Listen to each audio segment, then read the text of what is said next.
Class 9-এর science বইটা, এটা তো শুধু একটা সাবজেক্ট না, তাই না?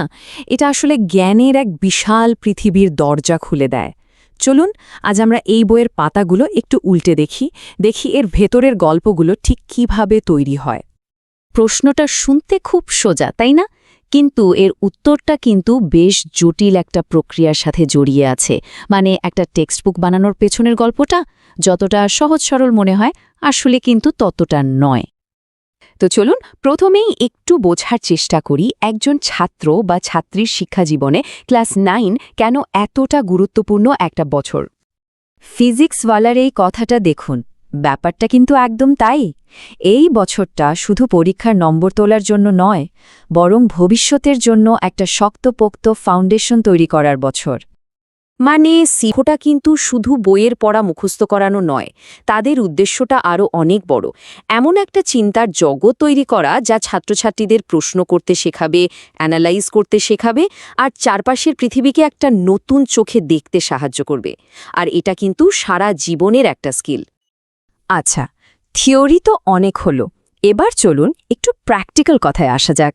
ছাত্রছাত্রীদের ঠিক কি শিখতে হবে, কোন টপিকগুলোর উপর বেশি জোর দিতে হবে, আসুন তার একটা ব্লুপ্রিন্ট দেখে নেওয়া যাক।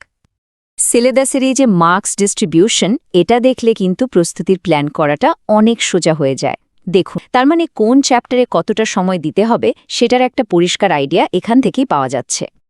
ভালোভাবে প্রস্তুতি নেওয়ার জন্য এই টিপসগুলো কিন্তু মাথায় রাখা খুব জরুরি।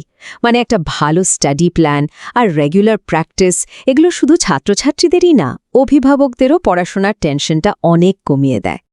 সিলেবাসটা তো বুঝলাম, এবার চলুন একটা চ্যাপ্টারের একটু ভেতরে ঢোকা যাক।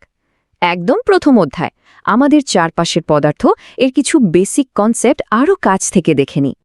চ্যাপ্টারের শুরুতেই পদার্থের এই বেসিক ডেফিনিশনটা আমরা সবাই পড়ি, কিন্তু আসল মজাটা শুরু হয় কখন জানেন?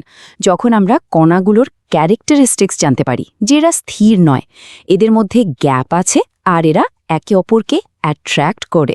পদার্থের সব রহস্যের চাবিকাঠি কিন্তু এই কয়েকটা পয়েন্টের মধ্যেই লুকিয়ে আছে।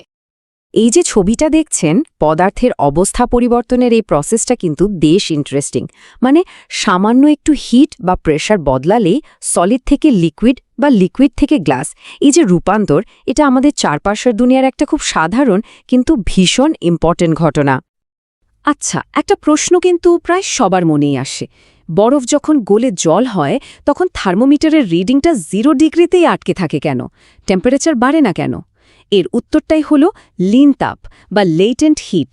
মানে যে হিটটা দেওয়া হচ্ছে সেটা তখন টেম্পারেচার না বাড়িয়ে শুধু কণাগুলোর ভেতরের বন্ডিংটা ভাঙতে কাজ করে। তো সায়েন্সের এই কনসেপ্টগুলো তো বেশ লজিক্যাল, তাই না? সবই এক্সপেরিমেন্ট করে প্রমাণ করা। কিন্তু বইয়ের পাতায় যা লেখা থাকে সেটা কি সবসময় বিতর্কের ওপরে? এই প্রশ্নটাই কিন্তু আমাদের আজকের আলোচনার মোড় ঘুরিয়ে দেবে। আমরা বিজ্ঞানের জগৎ থেকে বেরিয়ে এবার ঢুকব শিক্ষা আর সমাজের এক অনেক বড় পরিসরে।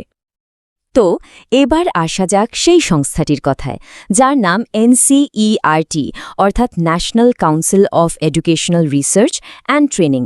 সারা ভারতে কোটি কোটি ছাত্রছাত্রীর হাতে যে টেক্সটবুকগুলো পৌঁছয় সেগুলো কিন্তু এই সংস্থাই তৈরি করে। বাট একটু ভেবে দেখুন, সায়েন্স এডুকেশনের একটা বড় লক্ষ্যই তো হলো ক্রিটিক্যাল থিঙ্কিং ডেভেলপ করা, তাই না?